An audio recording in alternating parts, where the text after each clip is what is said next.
103 here at Edmonton Sports Talk. Thank you very much for joining us. Dusty and Tommy Gazzola with you. It's the Oil Stream.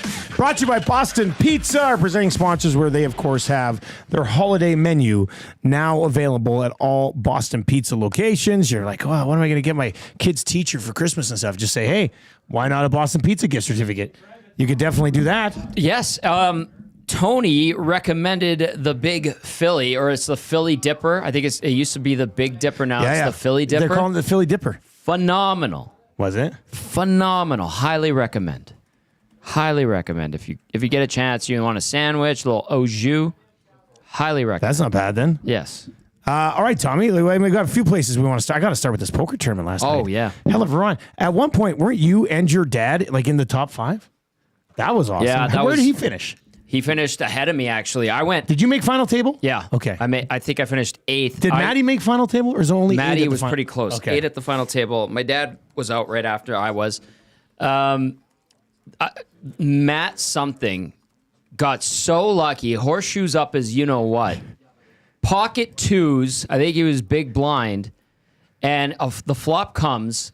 I think I had about 50,000 plus chips left. You were cruising for a while. I was in a good spot. And I had ace 10. Okay? Flop comes. Suited or no? No. Okay. Offsuit. 2, ace 10. I'm like, I got this. I'm like, this is going to be a big win. This is a killer right here. Yeah. Buddy, I keep betting. I raise him. And so he flops trips. Pocket twos. And I don't get an ace. I don't get a 10. I think I got this thing. And, horseshoe up. What was his stack like at the time? He was way up there. I think he was so he was just playing pretty aggressive. Yeah. I was wondering if he was like, not much left and was like, screw it. I'll just go. No. He was. So I go all in and boom, out. Would you always, with a pocket pair, would you always get in there? Or like, what's your level of? I don't want to give away my strategy because now I'm in a groove when I play in these tournaments. Well, these guys are calling you Tommy Trips. The boy said you were hitting full houses crazy. I folded pocket twos big blind. Did you? And I would have hit trips on the flop too. Somebody had raised? Yeah. Okay. DDAP. I was like, you jackass. I like Tommy putting together like a people to kill list. Like in Billy Madison. I took Spency 5 Centsy out early. He bought back in. He went on a great run. I text Big Uke after. I was like, don't mess with me, Spency 5 Centsy. Spency 5 Centsy's in the chat right now. Says, Tommy, you know a few things about horseshoes. No, I'm good, Spency 5 Centsy. Were you catching some cards last night, though? I had some good cards, but I knew how to play them. Spency 5 Centsy, kudos to you for going on a good run. Absolutely gets destroyed by me in the first 15 minutes and buys back in, puts together a good run. Listen, Tommy Trips is a great poker nickname. I like that. That's good. Thank you for the nickname. Tommy Trips. I'm going to get you next game. Don't worry. I love it. But you get to that final table and the adrenaline's running. And it was fun. It was a lot of fun. I will say this. What are you up to? I'm dialed in now with these poker tournaments. You've been doing well recently, buddy. My dad's good at poker. Is it in your blood? I think it is. and I used to play poker. Remember, like around like 2005-ish. When it was huge. It was massive. Yeah. And I've won tournaments. In the lockout. That's when poker on TV got its huge burst. I used to play all the time. I've won tournaments. In person? Yeah. Oh, wow. Yeah. Not at the casino, but like big poker games we would have. And it's back. Like it's that thirst for victory is back. Wow. So I think we've created a monster. I know. And I told my dad too, when you sent out the text, I'm like, I'm like, we just had one, but I love them. They're fun. Yeah. And I was like, hey, do you want to play? We have one tomorrow. Dusty's asking who wants in. And I'm like, I think I'm going to sit this one out. And then I was like, you know what? Let's just play. You're feeling it a bit. Yeah, I was feeling it a bit. And I was getting some cards and I was playing them. Well, nice work, buddy. Thank you. It was good. It was a lot of fun. Awanik was really good last night. At one point, you were in first, Maddie was in third, and I was in fifth. We were all right. We were having a real good run. And then, do you see what happened to me last night? I posted the video late last night on Twitter. I listened to when I was driving in. And it sucked. I hate that, man. It sucked. I had King 10 of spades. And he rivered you? And no. I had King 10 of spades, and spades came up. I had a flush, and I was like... And the guy had the ace. Yeah, and he didn't have a huge stack. Like, it shouldn't have killed me as much as it did. Yeah. Because I only dropped. But, yeah, so pre-flop or after the flop, he also had a flush because he had like ace six. Yeah. And I was like, and then the queen of spades came up, so it didn't really matter at that point. But I called it, and then when I saw him flip over the 2 already, I was like, oh man, the one card that could beat me. He had it. Yeah. That was tough. It's fun. Shout out to Coolbet and it's a pretty smooth operation. The lock shop poker tournaments are a lot of fun. I was surprised we did one so soon. Well, because they didn't want to do one during the Christmas season or between New Year's, right? Yeah. So that's why I decided to bang one out. The next one won't be until like late January. I'll be ready. Well, you'll probably be at casinos. No, you'll be at Century Casino. No. Eric's gonna roll in. He's gonna walk by you, and you're gonna be sitting at the poker tables. No, why not? With a mustache on, like Bobby Valentine. Just so nobody knew it was him. So nobody knows. Anyway, so nobody knows it was you. It was really well done. Thank you to everybody who joined to play. I think we ended up having 60. I think there was well over 60 entries, and it was a bit of a short notice. It was. Because we didn't decide to do it till like the Wednesday before. Yeah. So the January one will probably be like 80 to 85 people, which will be a lot of fun. And the live stream is fun. It's a lot. I mean, if I would like going 4 hours solo talking is a lot, hard. but I lasted for like an hour and 55 minutes last night, so Yeah. it wasn't too bad. If you are listening on TuneIn or iHeart or at EdmontonSportsTalk.com, you can text us, of course, 780-218-9999, 780-218-9999. If you're watching over on YouTube today, hammer the thumbs up for us.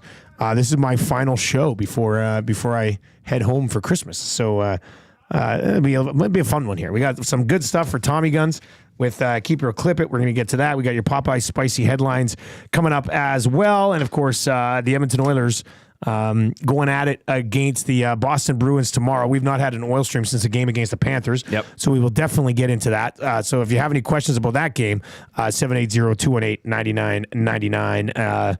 Well, let's start with that. I mean, it was the post-game chat was a very amusing place to be. Well, it was a frustrating place for me to be, but it was still amusing on Monday night. That was a real fun post-game show. It really was, and that was listen. Take the Oiler goggles off. Take the Panther goggles off. If you're a fan of hockey, that game was phenomenal. That was entertainment value through the roof. All the hype, national prime broadcast, and I know some people are still put off by that. Prime, they're working out some kinks. I do like the direction it's going in with those broadcasts. They have a lot of talented people. We had Johnny Forsland join us on for the pregame show on the Rink Report, and he was kind of giving us a glimpse behind the curtain there. So it's only going to get better. It's going to take time, like all things. But the hockey, there were mistakes, and it was two good teams going toe-to-toe, punch for punch, shot for shot, whatever you want to describe it as. And ultimately, the team that made the one extra mistake or the added mistake was the Oilers, and they buckled. And that sucks. It stings. They had a few guys that were playing poorly, guys that they rely upon who are supposed to be pillars for them night in, night out. And I would say that there is a bit of a template that the Panthers may have provided to other teams in the league how to play the Oilers right now. Yeah. Not 10, 15 games from now, but right now, if you want to get on the Oilers, give yourself a chance, get physical, get in their face, be hard on their defense. I know exactly. Yeah, I know exactly what you're saying. The question I would have is how many other teams are capable of playing like Very that, right? good question. Like there might be 4 if or you 5. are, then Maybe. do it. I don't know how many teams that who was it?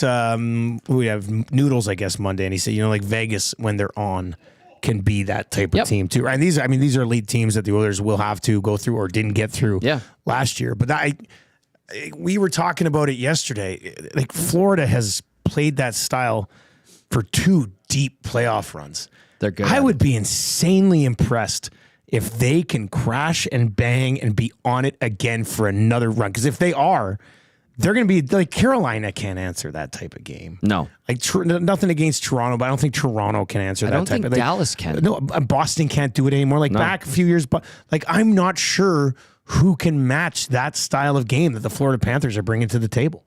Like Vancouver, when they're on, they can play a-hole hockey. I think they're capable. If JT Miller's and if they're getting goaltending. Going. Yes.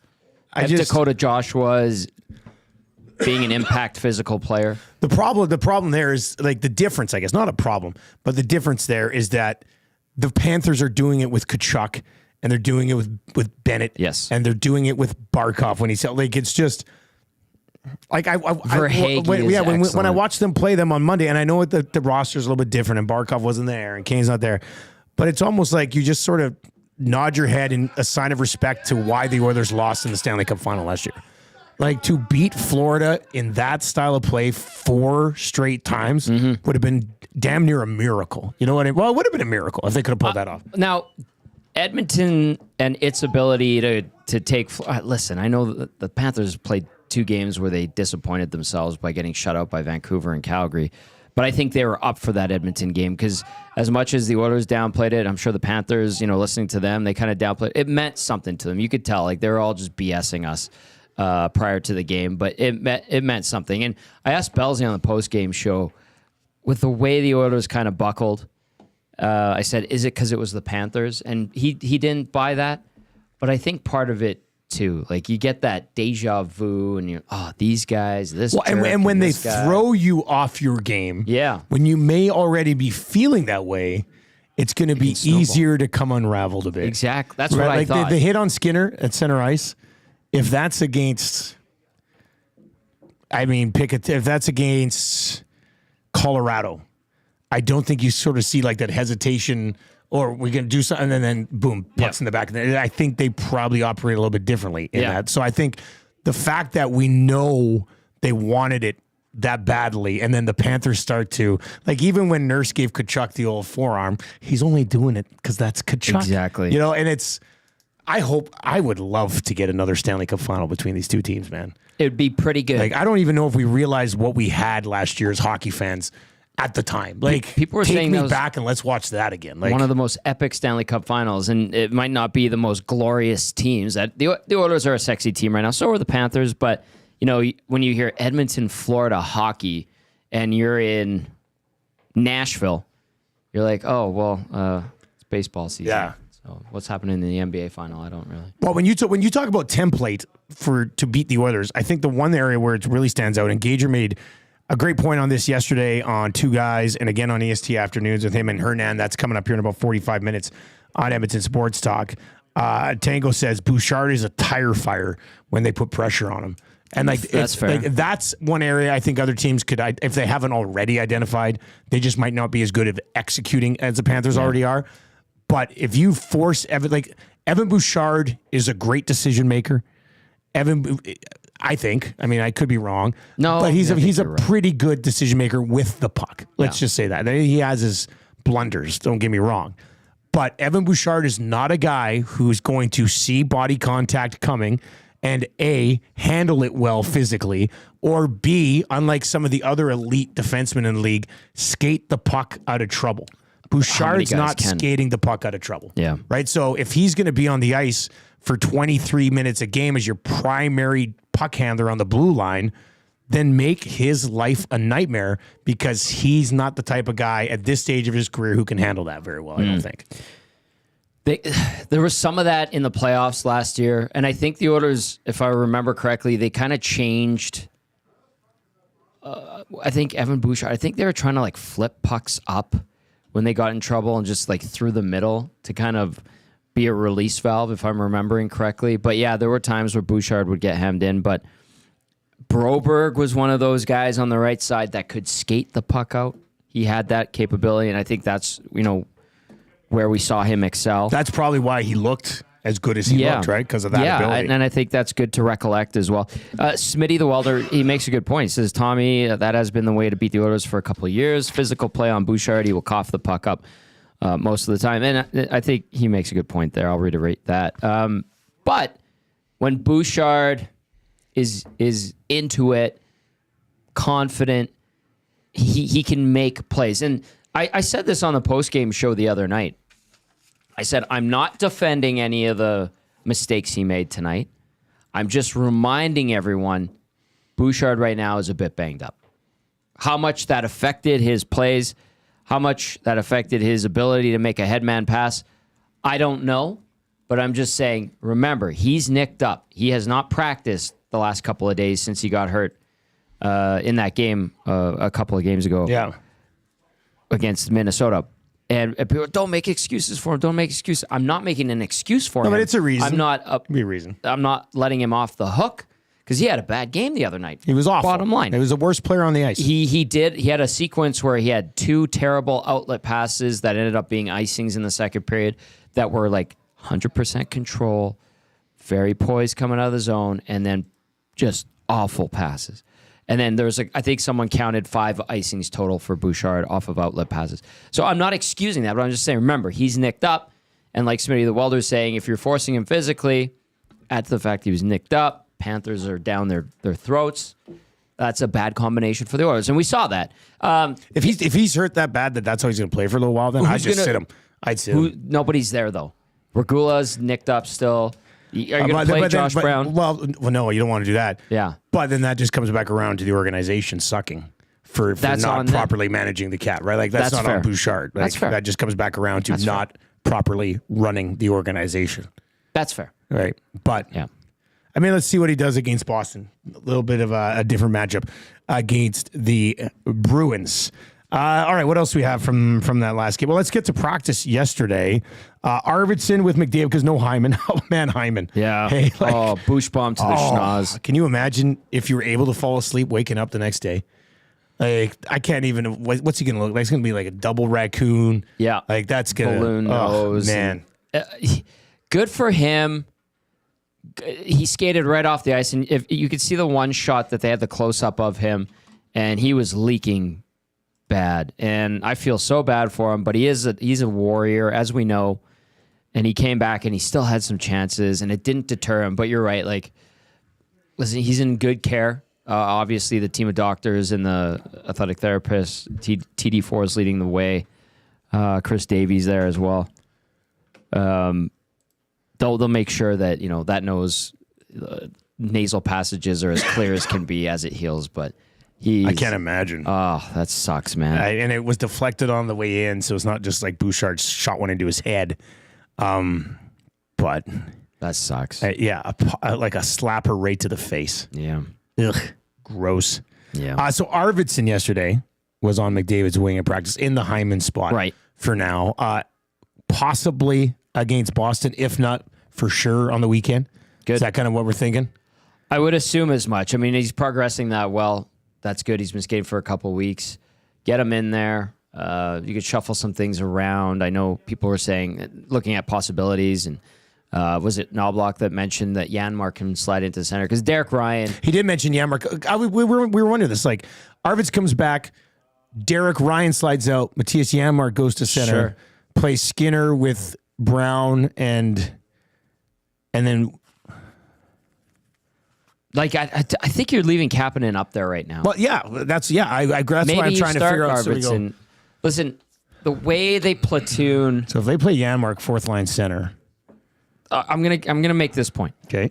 The way they platoon and tap dance with the defense and the pairs and getting Kulak up there and up there with Nurse, I should say, they can do that at forward. So doing your lineup card, you could put Arvidsson fourth line, right wing or left wing or whatever. But then every second or third shift, he's up with not with McDavid, but with Draisaitl.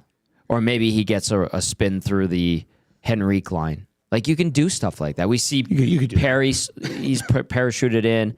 You could do stuff like that. Get him his minutes, get him up and running, because he's missed, 15, 16 games now. There's ways to do that. And I said it last year at some point, where it's like, hey, I know we have our picture in our minds. I'm guilty of this too. I do it like line 1, line 2, line 3, line 4. Okay, rotate them. Oh, we're rolling 4 lines. That's the ideal situation. Playing 60 minutes, rotating 3 deep pairs, getting good saves from our goalie. Perfect game, right?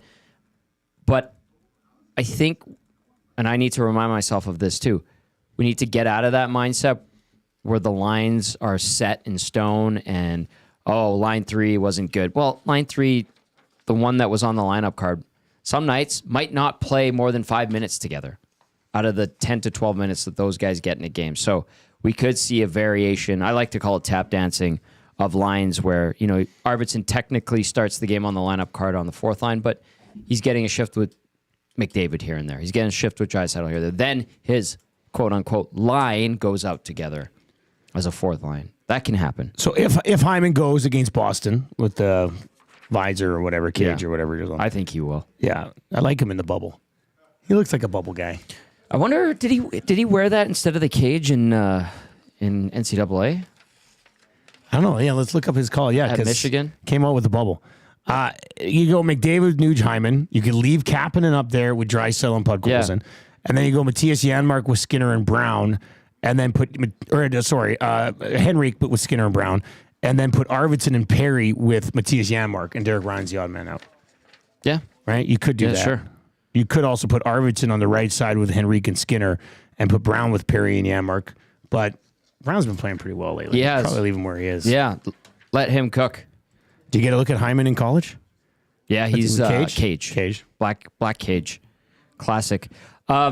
Really quickly on the cage, he's got one of those ones, and I don't understand why guys did this, or girls too, but they get the oversized cage. Yeah, the one that hangs. Chin, Yeah. you're not in your chin doesn't rest in the chin cup. I never understood that. I was like, isn't that supposed to like fit snug? I think that's supposed to help. Like, yeah. let me see, Zach. What did you search? Zach Hyman in college? Michigan. I Okay. typed in Michigan, and there's a lot of great pictures. A lot of his goal celebrations too. Wearing number 11, great number. But his number right now is the best number in the world. I'm just saying. You know, when I was calling those games on Sunday down at the World Junior A Challenge, a bunch of the guys on Sweden had the cage that was Too big. much further out. Yeah, Or it looks so quote- awkward to me. That's what I feel. It's too big, but It looks too big. It almost looks like it's more dangerous to have it than to not have one. right at that point. And I feel like maybe they want it to feel like they don't have a cage on, so they don't want the chin to be connected to the chin cup or whatever. You know what I mean? Yeah, I mean, usually you put on a helmet. It's Yeah, right you in want there, it right? to This fit is a little snug. bit different. So, yeah, I don't know. It's kind of weird. Anyway, and Hyman's not the only guy that's done that. I remember in like the Mighty Ducks movies, they would take the chin cup out so you could see the face. Just the whole face. I'm like, yeah, who no. does that? Is that real? Is that I don't even think Is that- technically that's CSA approved. or hex certified? No, either way, you're not That's allowed. right. You're not allowed on that one. Yeah. All right, let's get into your Popeyes headlines. The festive family box featuring 4-piece signature chicken, 4 tendies, 4 regular sides, 4 biscuits, with an option for a 4-drink bundle of a little bit of an upcharge is available in store and on delivery. For the non-drink bundle, you can feed your family for just $30. If you want drinks, I think it's an extra $6, but that's available at all Popeyes. We hit some Popeyes chicken tendies last night. We went out to the light drive-through at Cantork or Cantork. Yeah. Right. And it was fun. The kids loved it.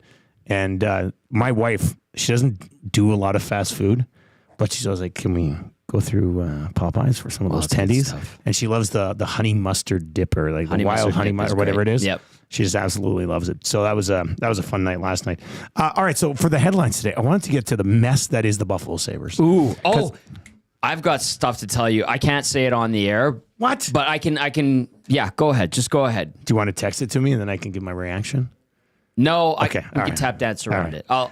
We can talk anyway, about it. so people were tweeting at me earlier today because I tweeted, I don't know why Kevin Adams still has a job. That's a valid point. I mean, he obviously, like, it's too clear that he's just buddies with Pagula. Yes. Like, even his path to getting the job had nothing to do with eventually being a business admin, And building building manager. operations. That's very important. How does a guy going from the academy, the hockey academy building manager, to a hockey admin guy become the general manager, and then 4 years into an absolute disaster?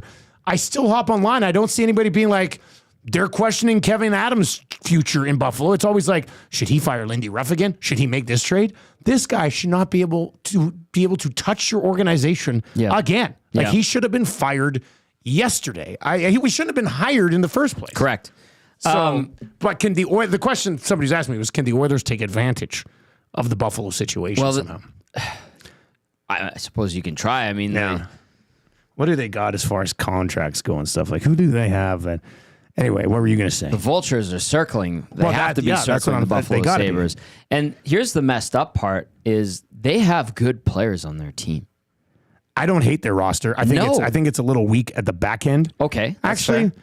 you know what? Well, let's just bring up their lines right now. Let me just bring up the Sabres lines. But you're right. I mean, I thought, and I've been sucked into this for a little bit, like, I like Dylan Cousins. I like Tage Thompson. you have to like the guys they have on the back end. Alex Tuck.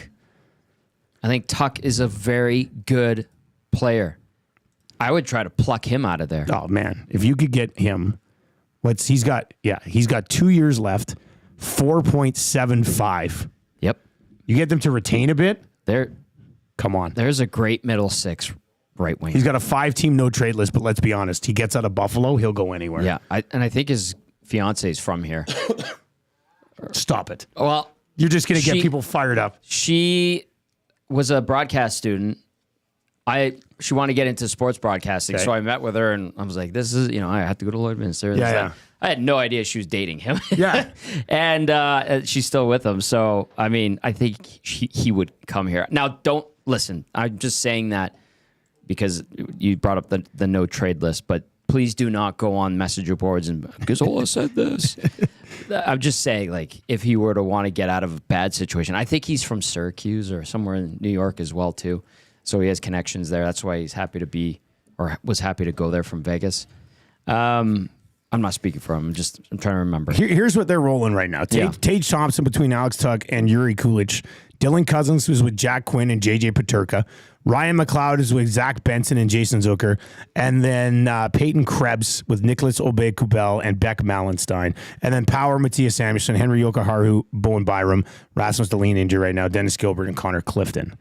But yeah, Alex Tuck, 4.75, 2 years left. Where do you come out on Jordan Greenway?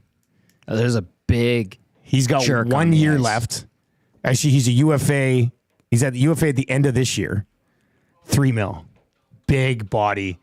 I'd have some time for that. Yes, so would I. Like as a fourth line left winger. When you're not for $3 million though. No, but they retain a bit. Yeah. You move out a contract the other way that he's just going to replace in the bottom part of the lineup. I would flip that for Jeff Skinner. Trust me. But he's not going back to Buffalo, obviously. Yeah, that's not going to happen. That's a pipe dream. Zucker's a free agent as well at the end of the year. He's at $5 million. He's 32. Yeah. But Alex Tuck and Jordan Greenway would be pretty interesting targets. Mm-hmm. Okay, so people are saying, hey, you can't tease us like that, Tommy. So what I will say is from what I've been told, the way, like you outlined the Kevin Adams stuff as GM and the path to getting there, and that's ridiculous. Highly questionable, obviously. There's really no legitimate path. Yeah. Well, the way they're run, they've got people doing things not in their job description that you're like, how is that even possible? And this is firsthand accounts from people that were in the organization. Okay, say this again. People doing roles and tasks that are not in their job description. Not in their job description. So like guys who aren't hockey ops doing hockey ops things? Or guys that are a certain part of hockey ops all of a sudden being told to do someone else's role because they didn't have someone in that position capable of doing it.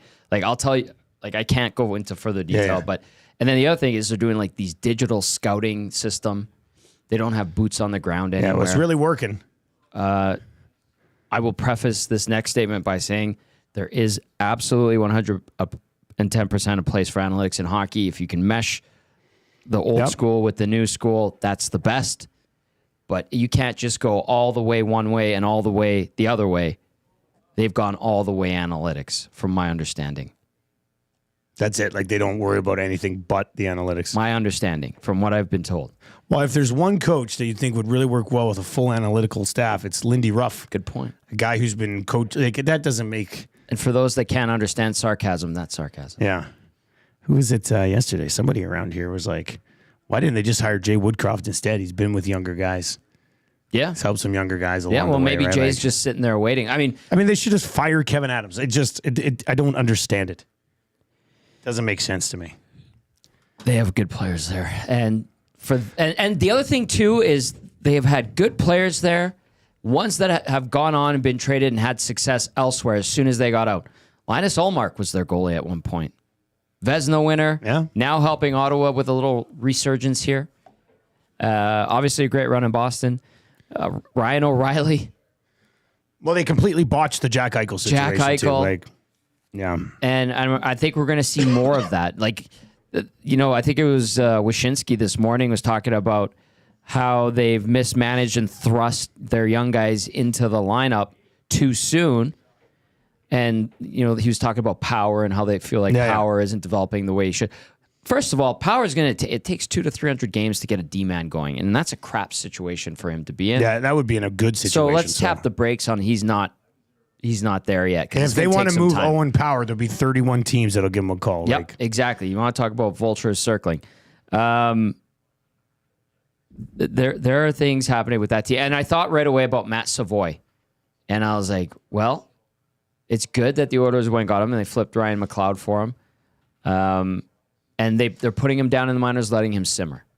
Yeah. And I know we talked about Matt Savoy having good camp. He had some good games in the preseason. But it's probably for the better that he's down in the minors. 100%. Yeah. I think, at least for him. Yeah. Yeah. And for the team, long term. Hampton Steve texts in 780-218-9999, 780-218-9999. If you watch over on YouTube, you can hammer the thumbs up for us, and you can comment in the Nasty Chat. If you are listening on TuneIn or iHeart or at EdmontonSportsTalk.com, you can hit us up there too. Hampton Steve says, Buffalo has good players, but everyone is playing like one line or one spot above where they should be, other than Rasmus Dahlin, who's a legitimate number one defenseman in the National Hockey League. And Hampton Steve, I don't disagree with that. I mean, there's so many things about them that you look at from the outside and you're like, that seems like a pretty decent lineup, very competent coach. Where is the poison? Where is the toxicity? Where are they getting this wrong? And I think it comes from above in the structure, and now it points to Kevin Adams. Listen, Pagula goes in there, meets with the team, I know, face to face, and then they go and they get stomped by Montreal. The only team that was below them in the Eastern Conference standings. Like, that was the only team. They lost 10 in a row. They were still above the Habs. Then they go in and get just embarrassed. Anyway, first of all, Kevin Adams is not a good general manager.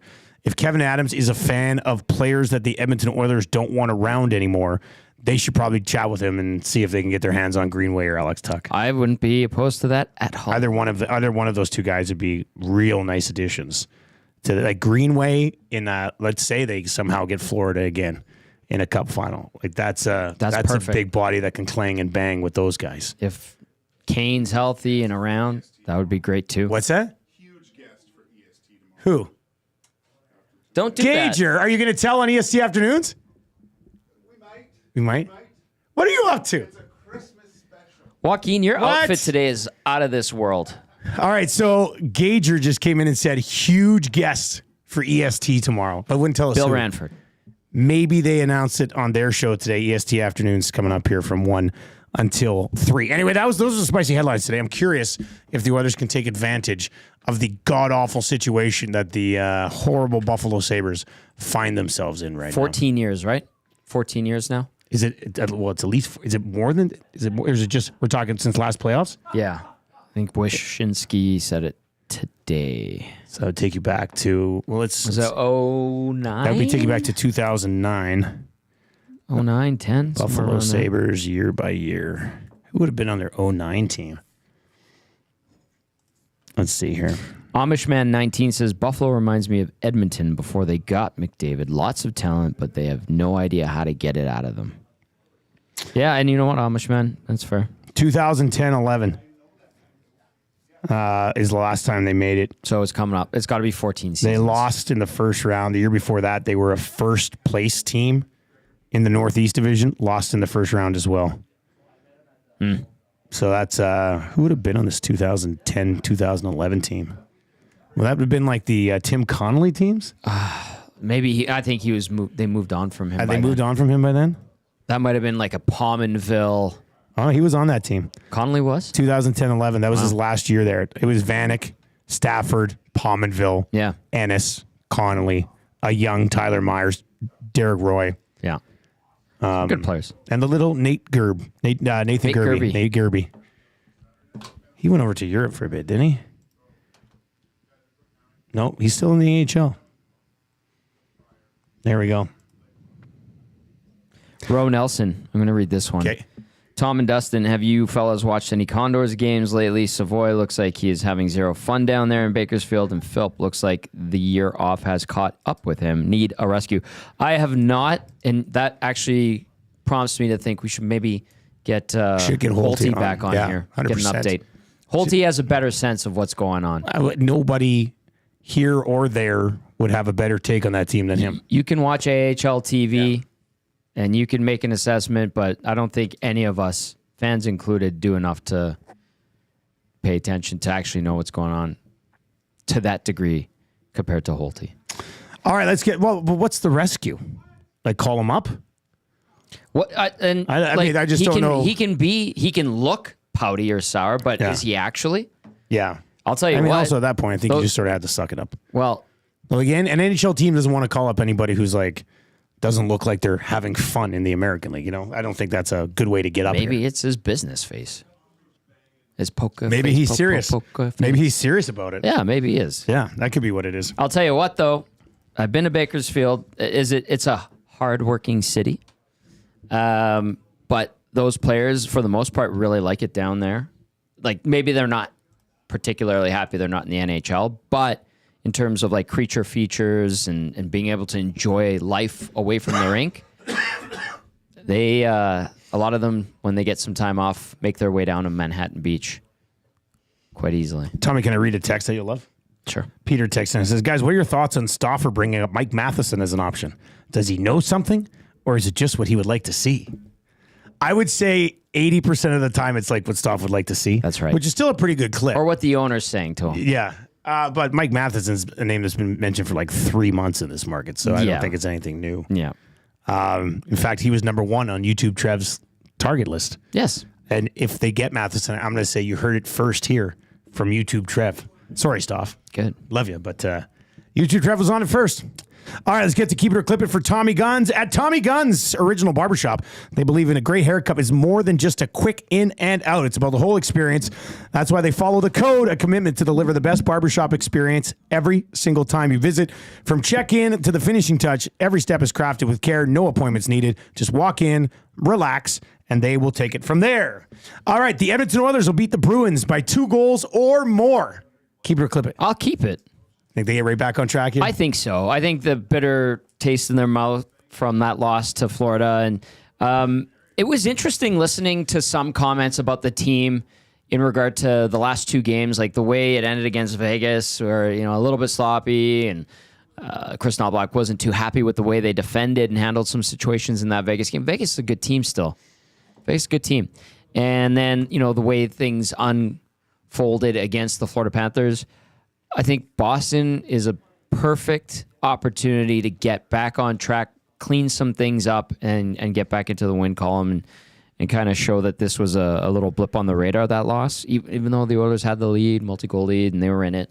So, yeah, I'll keep it. And, I know the goaltending, and Dustin Wolf in particular, has been good in Calgary of late, but I do think Calgary is starting to take that step back. I fully believe it. I still think LA will get caught by Edmonton. Yeah, I'll keep it. I think this is a chance for the Oilers to lay a licking on a Boston team that's vulnerable, even though they're still kind of feisty right now. This isn't a keep or clip it, but Pickard? Either guy works, honestly. What do you think they'll do? I think they'll go to Pickard. Yeah, well, they have back-to-backs. So we're going to see Pickard anyway this weekend. Oh, that's true. So I think maybe you go back to Stu, say, hey, let's get back to being Stu They from could a go week Pickard ago. Thursday and then still go split them. I'd rather see Stu twice than Pickard twice. I will agree with you on that.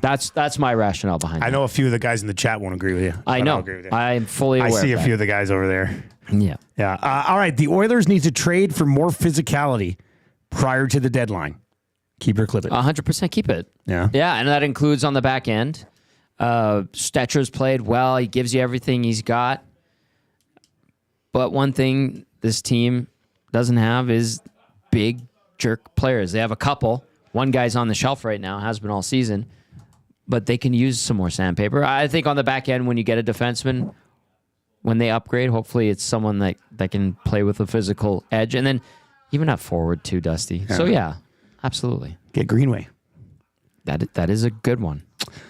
Wait, can I say Chief Andy hates Stu he hates Skinner, Skinner. and every time I almost speak positively about the Oilers goaltender who has led them to Game 7 of the Stanley Cup Final with the help of Calvin Pickard, he always says I'm day drinking. You know what? I actually did put some Strathcona Spirits Velvet Cream in here. I've been day drinking. 'Tis the season. Last day of work for me.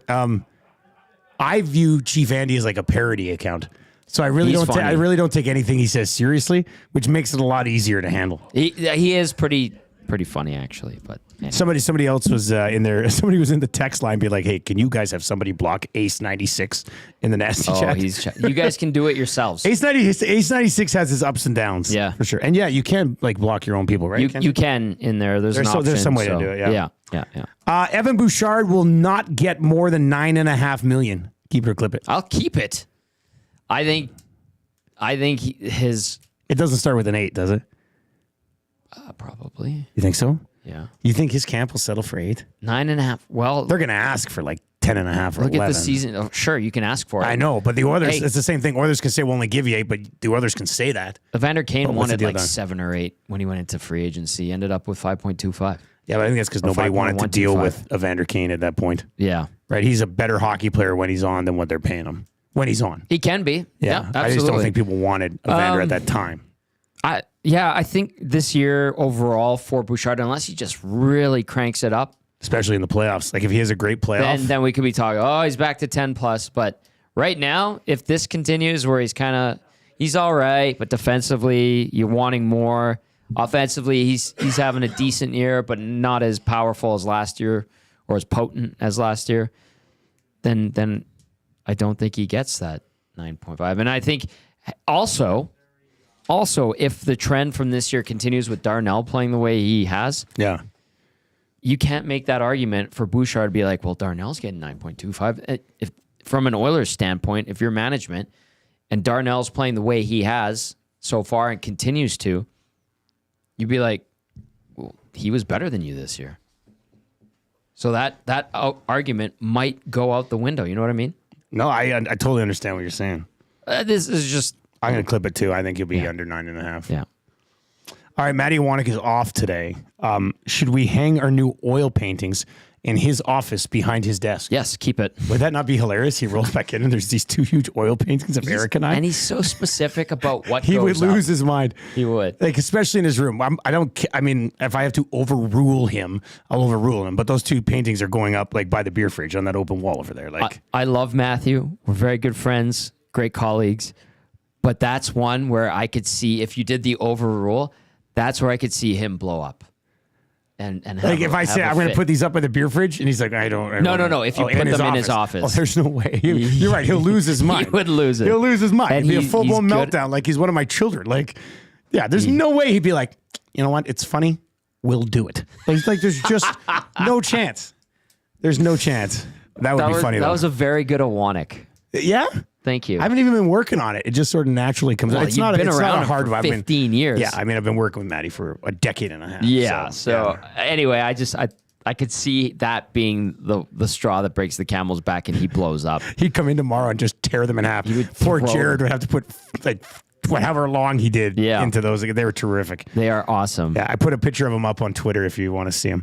All right, here's this one. The new arcade game is the worst thing that could happen to EST. No, I'll clip that. It's great. Like Belzy's putting in a show. I know Belzy's just hanging around playing. Jay's on there right now. Has a show later today. The novelty of it will I think so. Well, settle. Not once we get Tecmo regular season. It's already going. Like Hernan barges in and goes during the hangout 2-0 in preseason on Tecmo. Did he barge into the hangout to say it? Yes. That's because I don't know if Hernan ever had 2 regular season wins in our old season.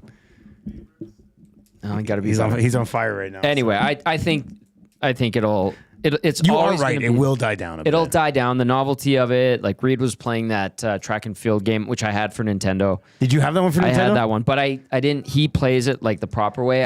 He's pounding the. Yeah, so he clearly played it as a kid. I had it, but my dad bought this third-party controller for Nintendo that had a turbo function on it. Oh, so wow. you push the slider over. And it'll crank things up a bit. And it's so like you just have to hold. It was a cheat. Cheat code. Yeah. And it was good for some games, not for others. And in that game, track and field, especially where you have to alternate, you just hold down A and B. And it would, That's what you would do. Yeah. Oh man. So did that not take the fun out of it a little bit? Like I never did Game Genie. That game was so did you hard. remember? Did you do Game Genie? Was that for the Game Boy? Didn't it let you pass every game or something? Like that? There were some cool things with Game Genie. Benny Thompson's in the nasty chat says, "Sounds like I'm showing up extra early Saturday morning." Yeah, Benny, you're gonna have a good time. Game Genie had some cool elements to it. I didn't have a Game Genie, and I never got into it. But friends, and I think my cousin had Game Genie. You would do some neat things. It was like when you were bored with a game, or you had a really tough time. You know, there's some levels and some parts of those NES games that would always you get hung up on. Yeah, that's where the Game Genie would put you over the hump. No, I was not a Game Genie guy. Free Beer says, guys, EST should get a foosball table. No, listen. That would be too loud. I said this earlier. Like, we're out of room. Yeah. And I don't think there's anything else cool we really need. Like, we've got a dartboard that we haven't set up yet. We've got the crokinole thing. We have 2 beer fridges. We have 2 beer fridges? Well, Matty has his. Oh, yeah. Matty's got his little beer fridge in his office. Yeah. And he's got his own coffee maker in his office. Yeah. We are putting those photos up in there. That's a I'm going to go get some 3M. We'll throw them up. There is some. Do we have 3M? We still have some, yeah. Oh, we should do that as a joke then. I think that's a great idea. Oh, I didn't even know we had 3M. Yeah, there's some left. Oh, we should definitely do that then. That'd be kind of funny. I mean, but yeah, there's no room for a foosball table. Like, we have a decent size office. We do. But we don't, like, we can't add anything else here now. It's pretty much maxed out. It's very lively here, I have to say. And it's nice when everyone was here, we had Nasty showing up, and the tailgate party was fun. Tailgate party was well something done, else. boys. Very hearty. I was like, whoa, it's getting loud. But then I noticed, like, the tattoo place is closed, the psychiatrist, this one. I never see any of these doors open. I've seen really. them. Yeah. Like wide open? No. Oh, But they have the sign, come on in. Yeah. They're away today, so we're in a good spot. Yeah. It's okay. Yeah, And then so the I don't have to worry Banya about that today. does its own thing. Yeah, they're doing their own thing downstairs. So that's that's good. All right. Milchi says, Dust used to start calling Twitter X, formerly known as Twitter, every time he mentions Twitter. Keep it or clip it. Well, I guess I don't. I'm just not used to calling it X yet. Everybody is everybody calling it X now? Refers to it as X or Twitter. And Awanik, actually, the technical side of it is if they got rid of the Twitter.com, a lot of stuff would be lost. Oh, is that why they keep links that up there and stuff like that? I think Maddie described it. So they keep Twitter. So technically it is still Twitter, even though it's now known as X. It's like Prince. The artist formerly known as. Yeah. Cal in the Park texting and says, guys, shout out to EST crew and Corey B for getting my wife unstuck in the parking lot. Happy to help. That's terrific. Sarah got stuck. But I think the boys went out there and tried a first time, and then... Is it snowing that bad out there? It's snowing pretty bad. And she got caught up on a little ledge.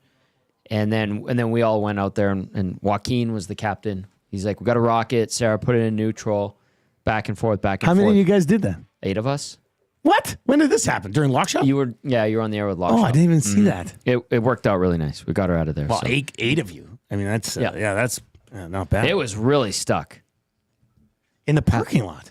Yeah, because there's a mound of if you on the far side of the parking lot? Yeah, far side of the there's a little lip there if you don't know. Peter texts in and says, guys, what's the percentage that Jeff Skinner is on the team after the deadline? This is coming up a lot. Like, that no movement clause can be a crutch.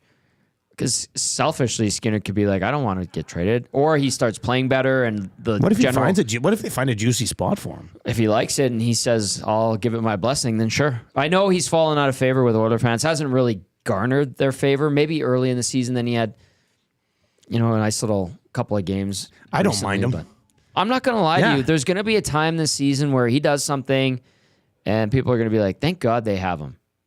Thank God he have. Remember Connor Brown last year when I kept making the Mike Pekka reference and I had to downgrade him to Peter Klima and then I had to upgrade him back all up over to the place Mike Pekka. And it actually happened. He did. He did go Mike Pekka in the playoffs. Yeah. That worked out okay. I don't know how to categorize Jeff Skinner. 6 goals, 6 assists in 31 games is not good enough. I don't think they've utilized him properly. I was going to say power play time. And he's basically been locked outside of the top And I 6. don't think he's given the coaching staff a lot of reason to trust him in other scenarios. So it's kind of been a bad fit, ultimately, which is too bad.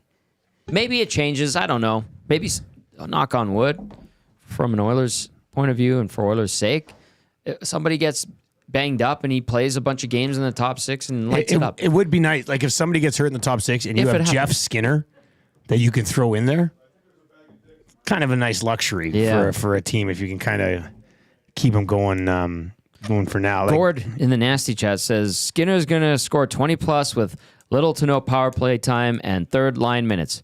Ellipses. That means ... Yeah. What do people want? And I think, that's kind of a... I mean, if he does, that's... but I mean... He's saying it like that's the expectation. It's like, come on, people. Essentially. Gord, I hope I'm reading that right. Okay, what do you think he's saying? How do you think he's saying it? He's making the statement, Skinner's going to score 20 plus with little to no power play time and third line minutes. What do people want? So he's saying he won't do that because of the situation? Yeah, it's kind of like a sarcastic... I mean, he's on pace for like 16, 17 without... 30 to 40 points. Yeah, I mean, if he scores 17 goals with no power play time and no top 6 time, that's a really productive bottom 6 season on this team. Like, who was the last bottom 6 forward that scored 16, 17 goals? How many Fogle get last year? But Fogle had 20. Yeah, but Fogle was in the top 6 a little bit, too. More than Skinner's been. Yeah, remember when McLeod, and Draisaitl were aligned for like a week and a half? Yeah, that was a fun line. People were like, they found their second line. And Draisaitl must have said, get these guys out of here. Get me Podkolzin. Because they're both gone. Go get me a guy that the Canucks don't want anymore. And it's, it's worked out well. Yeah. It's worked out pretty well for Podkolzin. Shoggy's all over me about that in the press box, too. First, about it was the backpack. And he like, obviously, we bounce ideas off each other when you're out there and you talk about certain scenarios. And we're watching that line out there and he goes, so you really don't think he's a top 6 guy, Tom? You still? And I was like, no, Shoggy. I don't. Him still being up there doesn't change my opinion of what player he is. I think he's a good bottom 6 guy. And I think it's good to see him taking advantage of his opportunity with Draisaitl. And now Kapanen's up there, and they're having success. And it's good to see that Draisaitl respects and appreciates having Podkolzin. Like, he's found a method to play with him that's allowed Leon to continue to have an outstanding season. But that doesn't change the fact that I think he's a bottom 6 player. Does that mean he has to be banished to the bottom 6? No.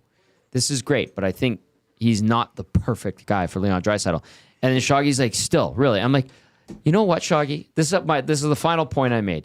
When he finishes the year with 20 to 30 points, playing a regular shift with one of the best players in the world, how can you tell me that is a good top 6 left? Well, that's what I was kind of thinking. Like, if, let's just say, like, his production levels come across as a bottom 6 forward who's just in the top 6 for now, from a production perspective. Yeah. But they like him. He's got intangibles that he's using to his advantage that's working right now, and that is good.